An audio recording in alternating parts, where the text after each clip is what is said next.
Good evening, church family. We are definitely living in suspiciously unique and challenging times. The Bible says that time and chance happeneth to all men.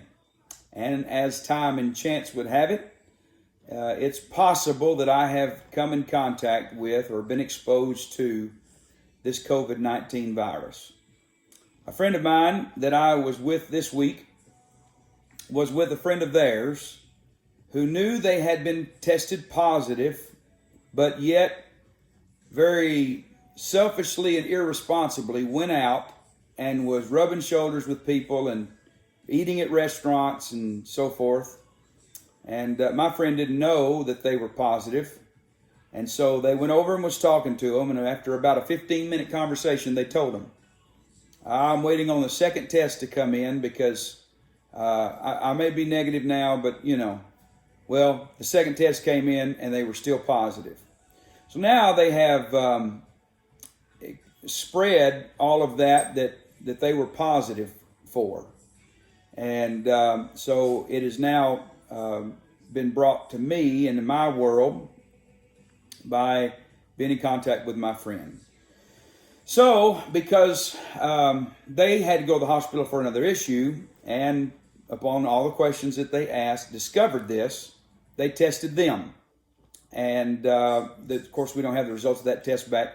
So I'm not necessarily going to quarantine, but I am thinking that it's prudent. It makes sense to social distance and wear a mask and, just kind of stay out of everybody's sphere of influence.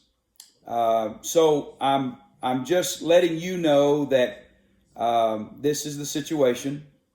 And as soon as I get the results back of my friend's test, and I do believe it's going to be negative, but you want to be careful. I would hate to think that somebody got sick because of something that I helped spread or inadvertently was involved with.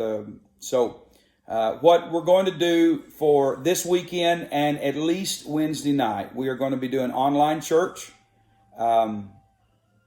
just because I don't want to run the risk of anybody being exposed. Brother and Sister Johnson are still going to be with us, and we're going to have them sing and let them take the service and minister, and we'll just let them have the service. And I'm looking forward to being with them, seeing them, etc. But there again, social distancing, keep your distance. No touching or hugging or whatever. So we're going to do online church 10 o'clock Sunday morning. And then also Wednesday evening at 7:30. Very, very important that we do what we can, use common sense, and not spread this thing if in fact we have contracted it. I want to share with you something. Several of you have heard the governor's ruling on the masks, and it is now mandated as of noon today, that in public areas, you're supposed to be wearing a mask. There are some exceptions, and so I want to read it for you, because when we come back together, you need to be able to recognize that you don't have to wear a mask in church. He says, for every person in Texas shall wear a face covering over the nose and mouth when inside a commercial entity or other building or space open to the public, or when in an outdoor public space wherever it is not feasible to maintain 6 feet of social distancing from another person not in the same household. Provided, however, that this face covering requirement does not apply to the following: persons younger than 10 years of age, any person with a medical condition or disability that prevents wearing a face covering, any person while they are consuming food or drink or are seated in a restaurant to eat or drink. But the one I want to point out is number 9 on the list, and it says any person who is actively providing or obtaining access to religious worship is not required to wear a face mask. However, it does say that a face covering is strongly encouraged. So it's important that we are cautious and that we do what we're supposed to do. And you know what? We're all in this thing together. We're not, separate. We're all paddling around in the same canoe. So we're going to get through this. God is going to help us.